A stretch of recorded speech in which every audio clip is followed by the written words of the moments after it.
কিন্তু শেখ হাসিনারে বিরুদ্ধে যখন কথা বলছি তখন আমরা মুক্তিযুদ্ধের চেতনা বিক্রির কথা বলছি, আমরা বলছি যে মুক্তিযুদ্ধকে নিয়ে উনি ব্যবসা করেন এবং মুক্তিযুদ্ধ উনি মানেন না। মুক্তিযুদ্ধের যে নীতির উপর ভিত্তি করে মুক্তিযুদ্ধ করা হয়েছিল সেটা গণতন্ত্র হোক, সমাজতন্ত্র হোক, জাতীয়তাবাদ হোক বা ধর্মনিরপেক্ষতা, এর কোনোটাই উনি মানেন না, এর কোনোটাই ওর মধ্যে নাই। কিন্তু শেখ হাসিনার পতনের পর মুক্তিযুদ্ধের ভাস্কর্য ভাঙা হবে, স্বাধীনতা যারা আছে তাদের বিরুদ্ধে এটা করা হবে, এইটা কেন আসলো? আমি আবারও বলতেছি যে আপনি কিন্তু মানে আপনাকে আমি আলাদা দেখি অন্য সবার থেকে, কিন্তু এই যে সবাই বা ক্ষমতার কাঠামো থেকে এইটাকে একটা প্যাট্রন যদি আমি নাও বলি, আমি বলবো যে এইটাকে একটা ধামা চাপা দেওয়ার চেষ্টা, এইটা কেন? কারণটা কি? মানে এইটা প্রোটেক্ট না কইরা তাদেরকে ভালো বলার চেষ্টাটা কারণটা কি? মুক্তিযুদ্ধের সাথে না, এটা কি? আমি মনে করি না এরকম এরকম ভাবে হয়েছে। আর আমি ভালো অন্যরা খারাপ এরকম না। না, আমি ভালো আমি বলছি যদি না, মানে ভালো আপনি অত বলেন নাই আর কি যে ওটাও আমি ভাঙা আ- উচিত। কারণ শেখ না না হাসিনা আমি কেন যেমন আমি শফিক ভাইয়ের আমার বক্তব্য, পক্ষে আমি বলি সরকারের বক্তব্য কিরকম, শফিক ভাইয়ের বক্তব্য হচ্ছে আচ্ছা ওই বিল্ডিং ভাঙা হইলো কেন, হাসিনা ওইখানে বক্তৃতা দিচ্ছে দেখে বিল্ডিং ভাঙা দিয়ে আসছে, মানে এটা কিন্তু শফিক ভাই জাস্টিফাই করছে। আচ্ছা, ওনার ওনার পয়েন্ট অফ ভিউ আমি ব্যাখ্যা করতে পারবো না, উনি ব্যাখ্যা করতে পারবেন। জি। আমি যেটা আমার পক্ষ থেকে বলতে পারি হুম। সেটা হচ্ছে, আমি যে কোনো ধরনের ভাঙাভাঙির বিরুদ্ধে আমি নিজে বারবার বলছি, এবং হুম। 32 ভাঙার দিনও আমি বলছি কথাটা। হুম। তো আমার পয়েন্টটা হচ্ছে কি, আমার পয়েন্টটা খুবই ক্লিয়ার। আপনি বাংলাদেশে আওয়ামী লীগ প্রশ্ন, মূর্তি, ভাস্কর্য, ভবন ভেঙে করতে পারবেন। ভবন ভাঙা হয় না, এরকম কোনো অভ্যুত্থান বিপ্লব হয় না। আপনি মর্নিং নিউজ জ্বালাই দিছে 52 সালে ভাষা আন্দোলনকারীরা, কি জন্য জানেন? আমি গল্পটা বলি, আপনি যদি স্মরণ না করতে পারেন। সেটা হচ্ছে মর্নিং নিউজ আমি শুনতে মর্নিং পাচ্ছি, নিউজ আমি শুনতে পাচ্ছি, জি। হ্যাঁ, মর্নিং নিউজ রিপোর্ট করছে, চাপাইছে যে দেখো ঢাকায় দুটি পরা কতগুলো লোক হেঁটে যাচ্ছে, এরা ভারতের চর, এরা পাকিস্তানের বিরুদ্ধে ষড়যন্ত্র করতেছে। এন্ড ভাষা আন্দোলনকারী যারা, তারা মর্নিং নিউজ জ্বালাই দিছে। And you can go through those newspapers if you want. আমার কাছে আছে, আমি আপনার পাঠাই দিব। না না, ঠিক তো আছে। না মানে না না না, আমি আমি আমার আমি এখানে প্রশ্নটা অন্য, এখানে আমার প্রশ্নটা অন্য। এখানে এটাই প্রশ্ন ভাই। এখানে হচ্ছে যে যে কোনো স্থাপনা, যে কোনো রাজনীতিক, ভাই যেটাকে আপনি, রাজনীতিক ভাই আপনি যখন ভাঙতেছেন তখন যে আপনি সাতজন বীরশ্রেষ্ঠর মূর্তি ভাঙছেন, অবশ্যই ভাঙবো না, না না, অবশ্যই সাতজন ভাঙবো না। বীরশ্রেষ্ঠের মূর্তি আপনি ভাঙছেন, আপনার যদি বাংলাদেশের উপর আক্রোশ না থাকে, আপনার যদি না না না, মুক্তিযুদ্ধের উপর আক্রোশ আমি না থাকে, you can't do it. Yes you can do it, but আমি বলছি যে বীরশ্রেষ্ঠদের ভাঙা বলেন, আপনি আইবেন তাজউদ্দিনেরও যদি ভাঙে এবং অন্যান্য লিডারদের, এই ভাঙাটাকে আমি তো জাস্টিফাই করতেছি না, কিন্তু আমি বলতেছি যে দেয়ার ওয়াজ এ না আপনি কন্ডিশন। না না, এখন আপনি শেখ হাসিনার উপরে রাগ আছে, শেখ হাসিনার উপরে রাগ থাইকা আপনি রাগ উপরের দিকে উঠছে, আপনার তার বাপের উপরেও রাগ হইলো, আপনি তার বিল্ডিং জ্বালা দিয়েছেন, আপনি না, তার বাপের উপর রাগ, কিন্তু তার বাপের উপর রাগ আমি বলি, আপনারা যদি এটা ইকুয়েট করতে চান তাহলে আপনারা যে জটিলতায় পড়বেন, সেই জটিলতাটা হচ্ছে যে আপনারা আসলে সঠিক ভুলের বাইরে চলে যাইতে হবে, একটা জায়গায় চলে যাইতে হবে যেটা একটা সুফিবাদী দ্বারা, কিন্তু ওখানে আপনি যাইতে পারবেন না কারণ আপনি পলিটিক্যাল। আমি বলি যে সেটা হচ্ছে যে শেখ হাসিনা তার বাবাকে বিক্রি করছে। শেখ হাসিনা, ইভেন শেখ মুজিবুর রহমানকে বারবার বলা হয়েছে আপনি জাতির পিতা থাকেন, মহাত্মা গান্ধীর মতো আপনি আর ক্ষমতা নিয়েন না, আপনি থাকেন না আমাদের সবার অভিভাবক হয়ে। উনি হন নাই, উনি নিজে নিজে নিজে দায়িত্ব নিয়েছেন। দায়িত্বে ভুল শুদ্ধ অনেক কিছুই থাকে, উনি করছেন, উনি অনেকভাবে মিশ্র প্রতিক্রিয়ার শিকার হয়েছেন, ওনার ফ্যামিলি সহ শহীদ হয়েছেন, সেটা আমরা বুঝলাম। কিন্তু এখন যেই পর্যায়ে আছে শেখ হাসিনা, যেই পর্যায়ে ওনাকে নামাই নিয়ে আসছে, সেখানে শেখ মুজিবকে যখন, শেখ মুজিবের মূর্তিগুলো, ভাস্কর্য যেই অর্থে বলেন না কেন, এটা যখন ভাঙা হচ্ছে, আপনি পিপলের দিকে তাকান। আপনি এটাকে ফিফল বলতে পারেন, আপনি এটাকে মব বলতে পারেন না, এটা ফিফল। এটা পিপল হচ্ছে যে এটাকে, এখানে কোনো স্টুডেন্ট লিডারকে আপনি খুঁজে পাবেন না যাদের আমাদের না, আমরা কোনোদিন ভাঙতে যাইনি তো। এটা সাধারণ মানুষ ভাঙছে, কেন ভাঙছে? প্রশ্নটা হচ্ছে ক্ষোভের বহিঃপ্রকাশ হিসেবে ভাঙছে। এখন আপনি যদি বলেন যে 12 মাস, কত 16-17 মাস পরে প্রথম আলো ডেইলি স্টারে আগুন, আপনি এটাকে আপনি এবার ধরেন, কিন্তু আপনি ধরেন না 5ই আগস্টের অব্যবহিত পরে, ইমিডিয়েট পরে যেগুলো হয়েছে, আমি মনে করি যে শেখ হাসিনা, শেখ মুজিবুর রহমানের প্রতি আচ্ছা, যে আমি আমি আক্রোশ। আমি সেটা, আমি তো সেটার থেকে একটু আগাইতেছিলাম, সাত বীরশ্রেষ্ঠর ইয়াটাকে ও ক্ষোভের জন্য হ্যাঁ, ভাঙছে, সেটা আমি আমি আমি মানে আমি শেখ মনে হাসিনার করি সাথে যে সাত এটা বীরশ্রেষ্ঠর কি? আমি নো তো নো মানলাম নো নো, এটা আপনি এটা পাবলিক করতে ক্ষোভ। পারেন না। আমি না, এটা পাবলিক ক্ষোভ না, এটা যারা ভাঙছে তাদের অন্য অভিসন্ধি আছে। আমি সেইটাই তো ইভেন যারা বলতে চাইতেছিলাম, মুজিবনগর, আমি তো হ্যাঁ, সেটাই বলতে মুজিবনগরে, চাইতেছিলাম। যারা মূর্তি ভাঙছে ওদের ভিন্ন অভিসন্ধি আছে।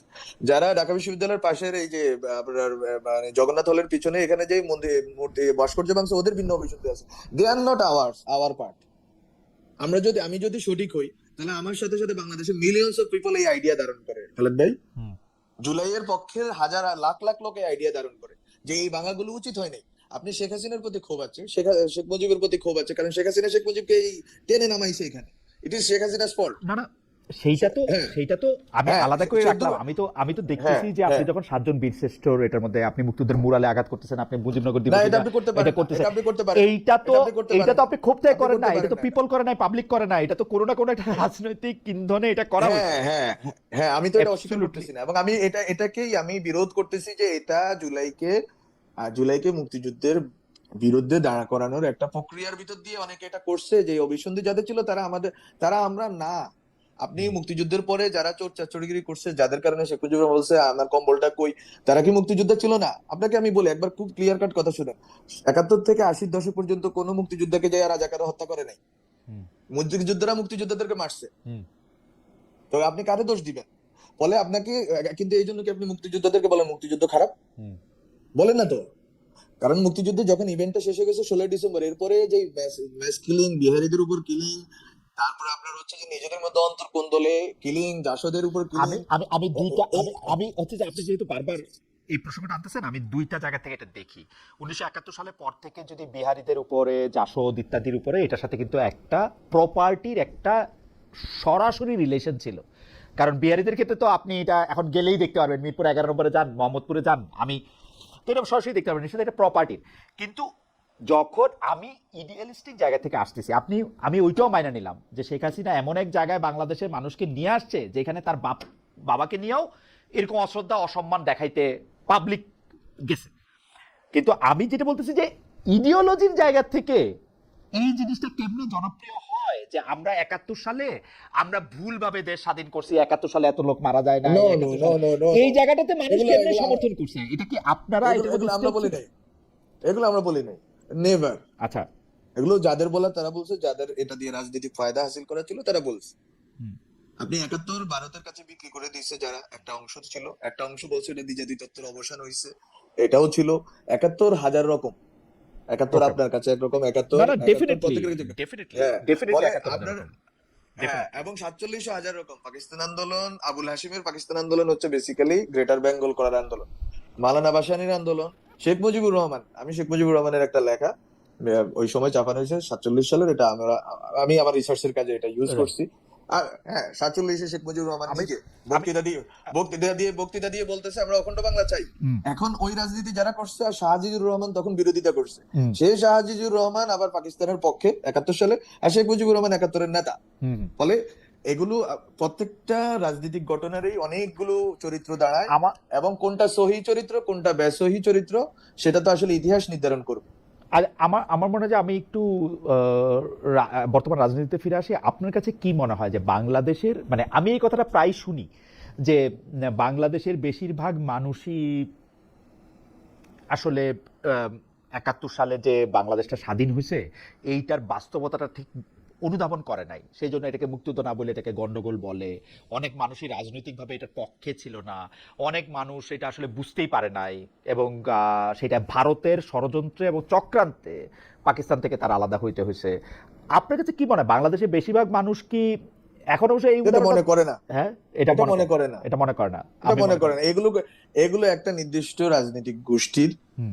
প্রচারণার অংশ, যে তারা এইভাবে বাংলাদেশটাকে ডেফিক্ট করতে চায়। ওকে। বাংলাদেশের প্রত্যেকটা ইভেন্টকে আপনার ওই স্পেসিফিক চরিত্রের জায়গা থেকে ব্যাখ্যা করতে হবে।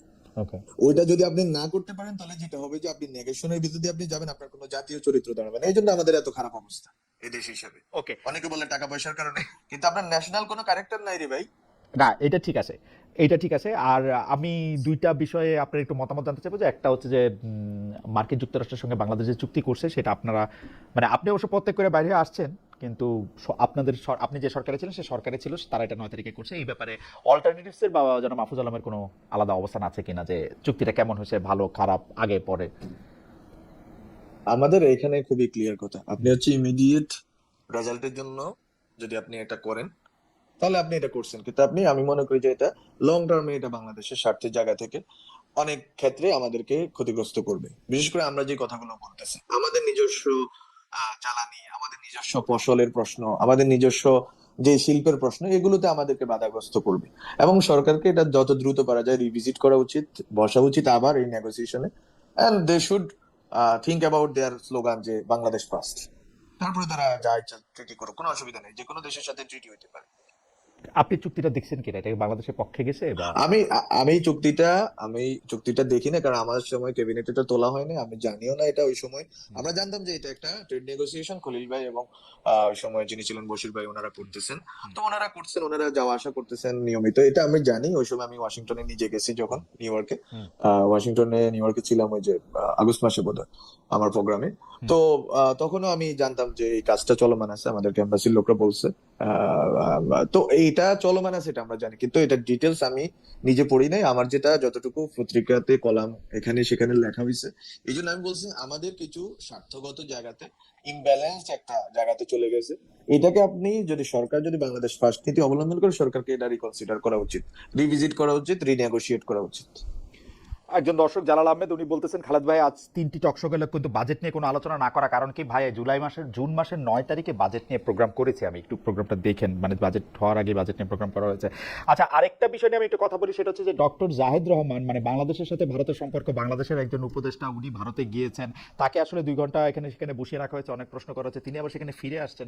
আপনি কি মনে করেন বাংলাদেশ ভারতের সম্পর্কের ক্ষেত্রে এইটা বলা হয় যে বিএনপি ভারতের সাথে এক ধরনের ভালো সম্পর্কই চায় বা প্রতিশ্রুত, তো সেই ক্ষেত্রে এইটাকে আপনি আসলে কিভাবে বিশ্লেষণ করেন? মানে এইটা হচ্ছে আমার মনে হয় যে আসলে এটা আপনি অনেকভাবে ব্যাখ্যা করতে পারেন, যে হুম, বাংলাদেশে এখন ভারতের সাথে একটা শীতল পরিস্থিতি থেকে তারা ইলেকশনের পরে তারা নিজেরা ইলেকশন বারবার দাবি করছে। হ্যাঁ, দ্যাট ইজ ইন্টারেস্টিং। তারা গত 17 বছর ইলেকশন চায় না, বাট ইন্টারিম সরকারের সময় তারা বারবার ইলেকশন দাবি করছে যে ইলেক্টেড গভর্নমেন্টের সাথে তারা কাজ করবে। এখন ইলেক্টেড গভর্নমেন্টের সাথে তাদের কেন বনিবনা হচ্ছে না, তারা কেন এই টেনশন গুলো জিয়ে রাখতেছেন, এটা তারা ভালো বলতে পারেন। আমি কিভাবে বলবো এটা? ইন্ডিয়া আচ্ছা ইন্ডিয়া আচ্ছা, কেন অনেকে যে ইমিগ্রেশনে। বলেন, যারা মাহফুজ আলম, অনেকে যে বলেন যে খলিলুর রহমান সাহেব যিনি ছিলেন ডক্টর মোহাম্মদ ইউনূসের নিরাপত্তা উপদেষ্টা, তিনি যে জনাব তারেক রহমানের পররাষ্ট্রমন্ত্রী হলেন, অনেকে যে বলেন যে এটা আসলে ইন্ডিয়া এবং আমেরিকার কার্ড বা আমেরিকার চাপে পড়ে এই সরকারকে এটা করতে হয়েছে। আপনার কাছেও কি তাই মনে হয়, নাকি এটা একটা ধরেন খলিল সাহেব এত যোগ্য লোক যে তাকে নিতেই চাইছে বিএনপি, সেই জন্য তাকে নিছে? আপনার কাছে কোনটা মনে হয়? এটা বিএনপি ভালো বলতে পারবে ভাই, আপনার বিএনপি কাছে তো কি আমি করি মনে না। হয়, মানে আপনার কাছে কি আমার মনে হয় যে মানে আমার একজন অন্তর্বর্তীকালীন সরকারের উপদেষ্টা এত গুরুত্বপূর্ণ যে তাকে পররাষ্ট্রমন্ত্রী হিসেবে বিএনপির মতো একটা পুরনো দলে নিতে হবে, মানে এটা আপনার কাছে কি মনে হয়? বিএনপি টেকনোক্রেট নিতে অভ্যস্ত, টেকনোক্রেট বিএনপি সেই অনেক আগে থেকেই নেয়। নেয় তো এটা কিন্তু আসলে টেকনোক্রেট মানে হচ্ছে, সেটা টেকনোক্রেটদের মধ্যে তো বিএনপি মানে ধানের শীষ মার্কা টেকনোক্রেটও অনেক আছে, মানে এই ডক্টর মোহাম্মদ ইউনূস মার্কা এখন টেকনোক্রেট কেন নিতে এখন হলো? না না, আপনি কোনটা জানেন, কোনটা ডক্টর মোহাম্মদ ইউনূস, এটা তো আপনি কিভাবে জানেন আমি জানি না, আমি আচ্ছা জানতে পারিনি। আচ্ছা, না এইটাও এটা একটা কি ভালো কথা দানিশ? এটাও একটা ভালো কথা বলছেন, কারণ আমাদের এই অনুষ্ঠানের প্রেক্ষিতে আমি এই উপসংহারে আসছিলাম যে ডক্টর খলিলুর রহমান আগে থেকেই বিএনপির লোক, বিএনপি বরং আপনাদের মধ্যে ওনাকে প্ল্যান করছিল, এবং ডক্টর মোহাম্মদ ইউনূস যেহেতু কিছুই বোঝেন না, উনি এটা বুঝতে পারেন নাই, শুনে, এটা এটা ওইটাই। এটা এটা এটা একটা মজার যে আমরা ধরেন এই যে এতগুলো স্পেকুলেশন করতেছি, হুম কিন্তু এখানে স্পেকুলেশনের চেয়ে আসলে আমাদের এটা পলিটিক্স স্পেকুলেশন এবং হচ্ছে ব্লেমিং গেমিং সবকিছু, কিন্তু আমার যেটা মনে হয় যে আসলে বাংলাদেশে পররাষ্ট্র মন্ত্রণালয় এই জিনিসটা খুবই ইম্পর্টেন্ট একটা জায়গায় চলে গেছে, এবং জিও পলিটিক্যাল যে টেনশন আমরা পড়ে আসতেছে আমাদের গাড়ির উপরে। হ্যাঁ, এটা এই ক্ষেত্রে আমার মনে হয় যে বিএনপি যদি যেটা ভালো মনে হয় তারা করছে, এবং বিএনপি এটা ভালো বুঝতে পারবে কাকে দিয়ে তারা এই টেনশনটাকে মিটিগেট করতে পারবে বা ম্যানেজ করতে পারবে।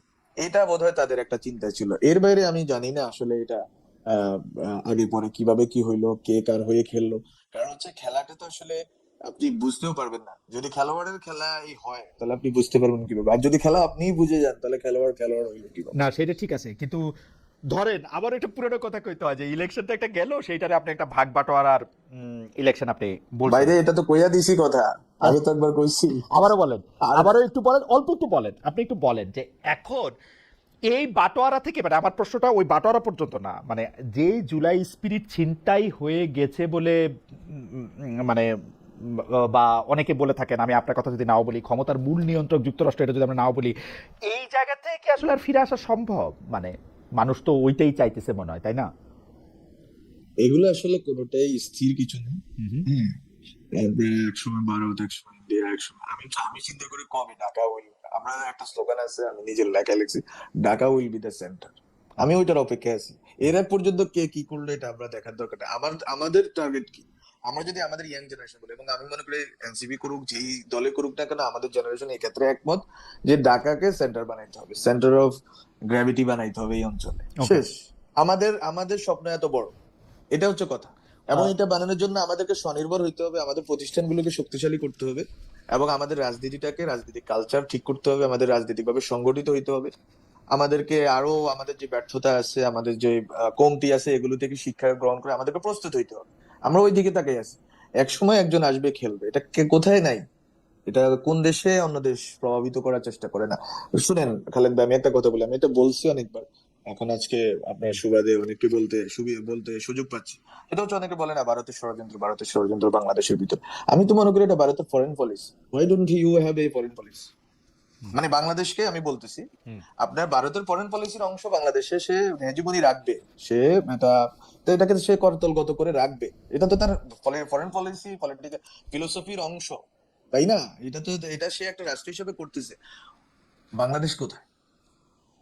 মানে বাংলাদেশ যদি এক্সিস্ট করতে চায়, তাহলে তো বাংলাদেশের নিজস্ব তো প্ল্যান থাকতে হবে। আমরা কি করব এই সবগুলো গ্লোবাল পাওয়ারের সাথে, আমরা কিভাবে নেগোশিয়েট করবো, আমরা কিভাবে আমাদের সেরাটা আদায় করে নিব, ওইটাই আমরা চাই।